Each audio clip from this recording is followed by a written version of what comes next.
What's going on, everybody? I'm your host, Ben Balian, back with another episode of the Sports Pod. And in today's episode, I'm going to talk about the mess that the New York Giants are. From firing your head coach to having a player supposedly fall asleep during film and then miss a walkthrough to having your injured star running back in a WWE brawl, the New York Football Giants are an absolute mess right now.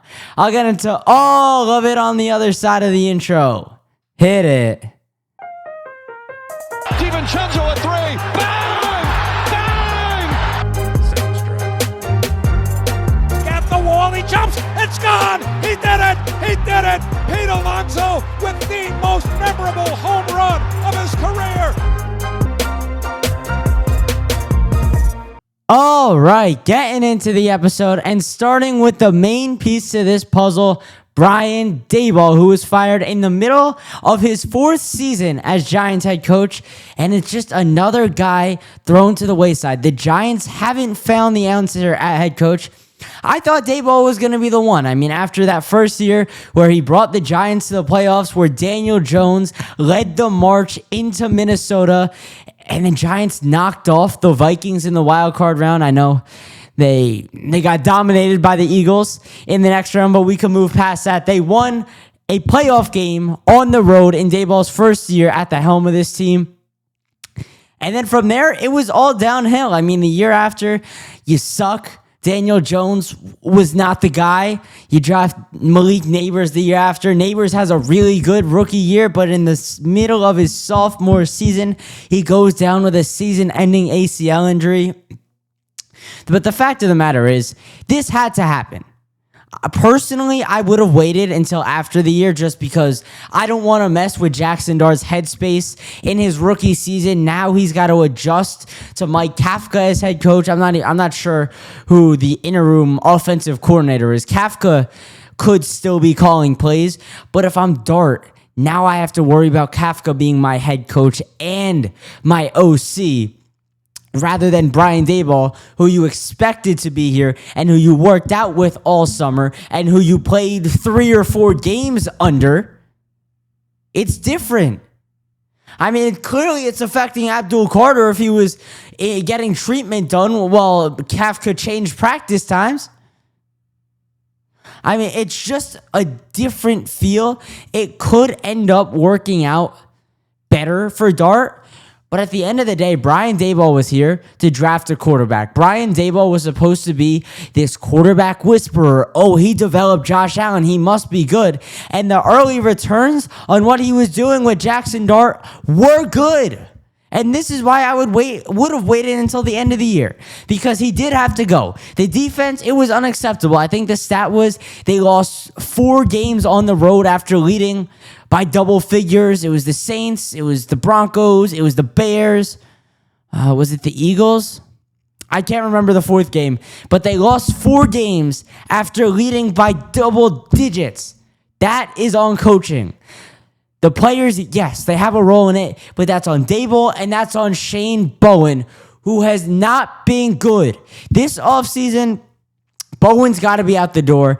I don't know what my opinion on Mike Kafka is, just because I feel like he's been with the Giants for so long, and if they promoted him to interim head coach, they must have some sort of trust in him, and Jackson Dart has been working, because when he's on the field, the Giants are winning. The Giants were winning that game in Chicago until Dart went down with a concussion. That's the thing that's going to get lost, because Daboll was fired the day after or the night it happened. The Giants were going to win that football game if Jackson Dart remained on the field. But no, Russell Wilson is washed up. And I hate to say that to players, especially players on a team that I root for, but that's just the facts. He had a great career, but it's time to hang him up. And for the Giants continuing to run him out there, when you have a guy like Jameis Winston, who is really a wild card on your bench, at least give him a shot, because there is a chance that Jameis can go out and just dominate. He's done it before. I know he throws a ton of interceptions. I know he's not the greatest quarterback in the world, but what are you getting out of Russell Wilson? My mind always will go back to that game against the Eagles where Dart went down with a concussion. The concussion where Daboll and Scat both went into the medical tent to check on him. Russ came in for one play, threw a pass that landed 10 yards before his receiver, and he got booed off the field. That's the Giants' Russell Wilson. This isn't the guy that led the Seahawks to back-to-back Super Bowl appearances and a Super Bowl victory. That guy is in the past. This guy is not a good football player. And you have a guy in Jameis Winston that almost led you to a win over the Green Bay Packers. Yes, I know he threw the pick at the end, but listen, that pick wasn't entirely his fault. Jalen Hyatt bailed on his route, but yeah, at the end of the day, it is Jameis who threw the pick, so the blame is going to go on Jameis, and rightfully so. A lot of the blame should go on him, but I'm just trying to advocate for him and say that Jalen Hyatt is at fault too. But now the question for the Giants becomes, who is the next head coach of this team? I've got two options for you. They're both employed by NFL franchises, but they're both guys I think the Giants have a chance to acquire. First, from the San Francisco 49ers, Kyle Shanahan. I don't know how I got his last name mixed up with his first name. But Shanahan, I mean, the 49ers have been on the way out. I don't know if Brock Purdy's the answer for the team from San Fran. Could San Francisco part ways with their offensive mastermind of a head coach, Kyle Shanahan? If so, I would love the Giants to scoop in. I mean, California, San Francisco, the LA area is a huge market, but nothing, and I repeat, nothing beats New York. So that could be an interesting option. I mean, and the other guy is an offensive mastermind too. At this point, you have to hire an offensive coach because you're still in the process of developing a very young rookie who was pretty raw coming out of college. I mean, I don't think a lot of people thought Dart was an NFL-ready quarterback. He definitely proved some of those haters wrong with his play over the first handful of starts in his NFL career, but there's still others that are doubting him, and it has some warrant, but I think the fact is that the Giants do need an offensive coach, an offensive head coach, if they're really going to utilize Dart to his full potential. So the second option is Sean McVay. Now, the only reason I think this would be possible is because of McVay's contract situation. So right now, I believe he's got next year and the year after on his contract, but a lot of the time, coaches like to have that second year of insurance.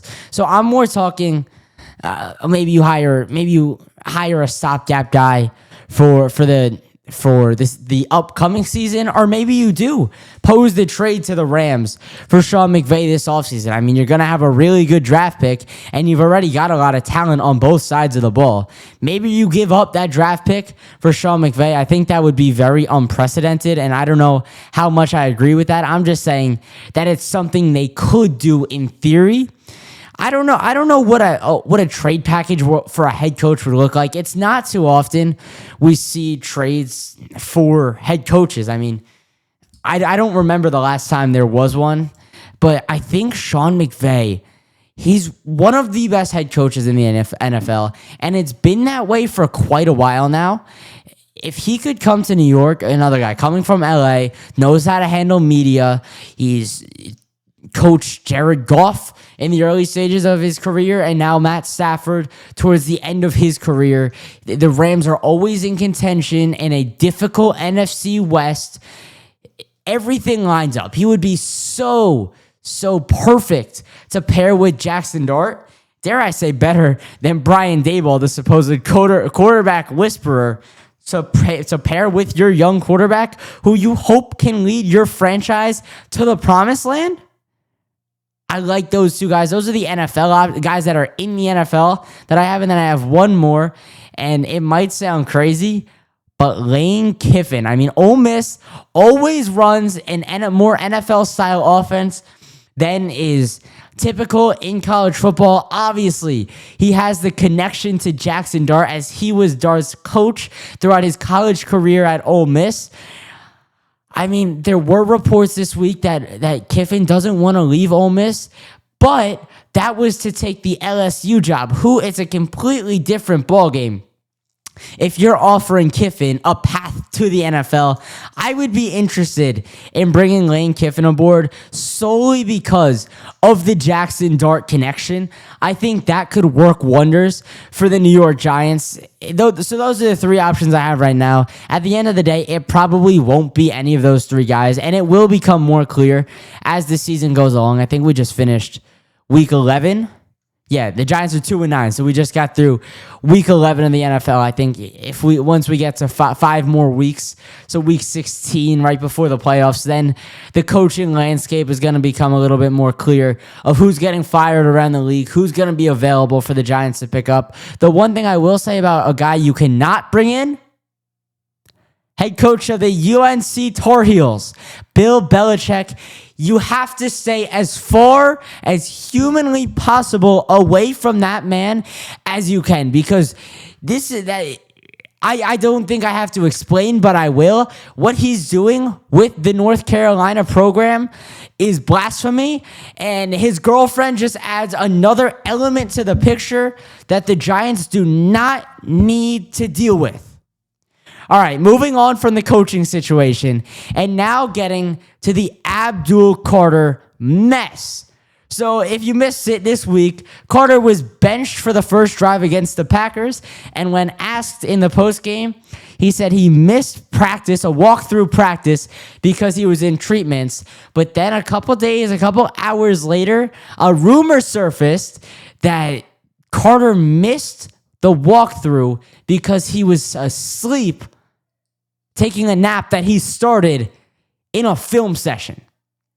If the latter is the case, Abdul Carter should not have suited up whatsoever for the Giants. You have to suspend that guy for a game because you have to have standards with your team. I don't care if this guy is the first overall pick, the third overall pick, or Mr. Irrelevant. For God's sake, if he's not going to practice because he's sleeping, he cannot play for your team.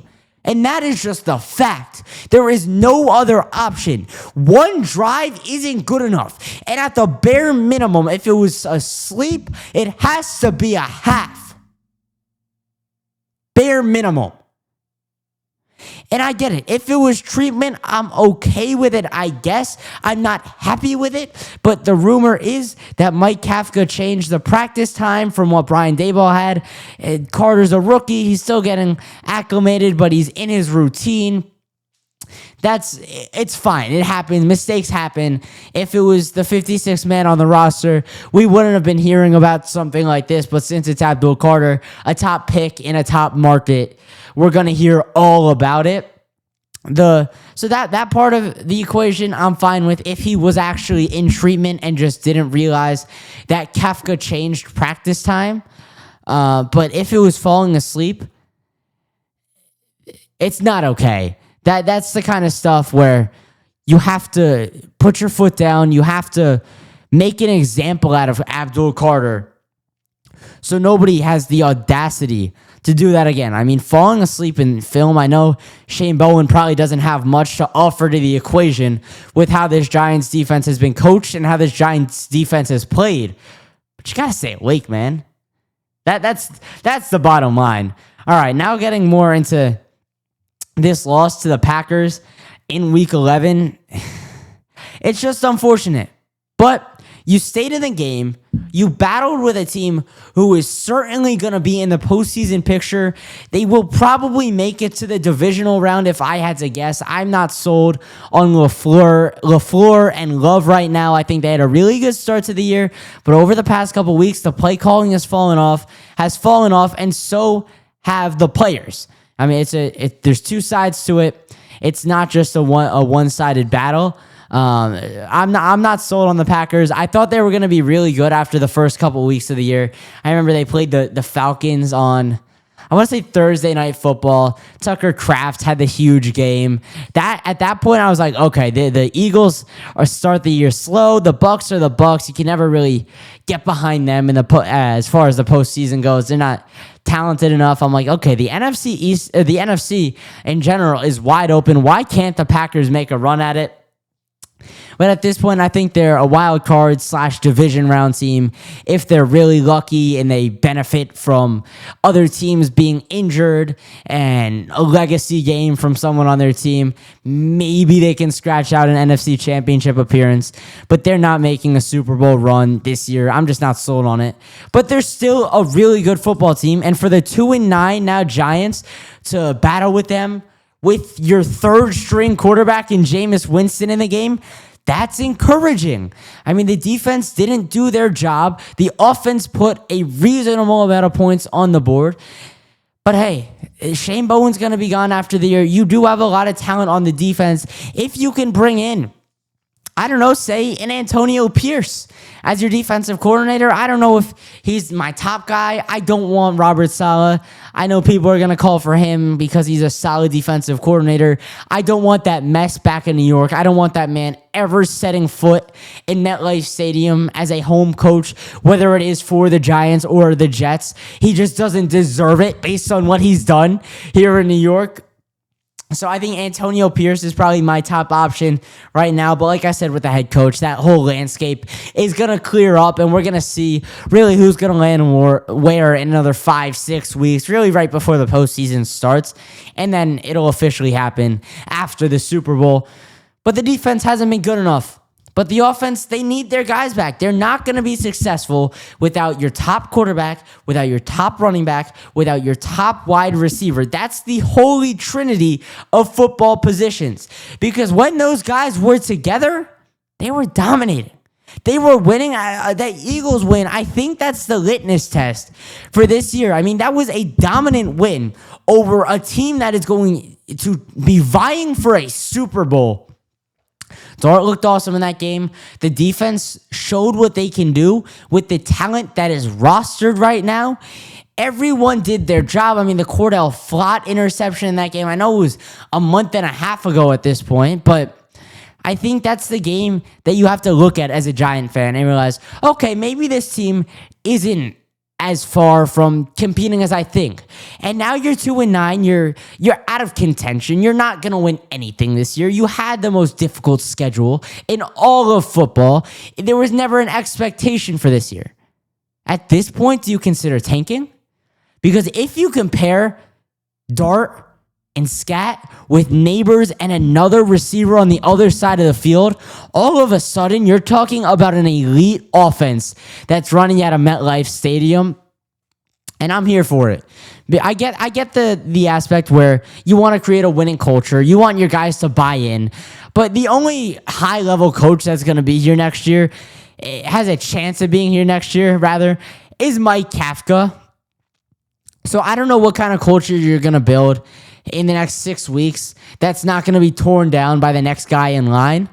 But at the end of the day, if you get if you hit on another young pick, because Joe Shane has done a really good job at drafting. That's something that people don't want to recognize, but he's been good at drafting. I'm not opposed to tanking, getting another top 5 pick and selecting either a wide receiver or another piece for the secondary, because those are your two most positions of need, more the secondary than the receiver. The receiver would just be to take your offense to another step, because I don't think Wan'Dale Robinson is that tremendous of a wide receiver. He shouldn't be the second receiver on a competing team. It should be another guy. And then all of a sudden you're looking at a team that is competing for the future, because everyone on the team is young. Everyone on the team has their whole career ahead of them, and the Giants could be in a good spot. But right now, it's a mess, and it's not good enough, and the Giants have to find a way to just keep moving along, but also try to fix what's happening before this season comes to a close. All right, that's going to do it for the episode. If you enjoyed, please consider commenting, following, subscribing, sharing, liking. I really appreciate all of it. Also, if you want to have your voice featured on the Sports Pod, you can do so by dialing the number 848-305-8073. Again, that's 848-305-8073. And last but not least, make sure you keep it locked with the Sports Pod.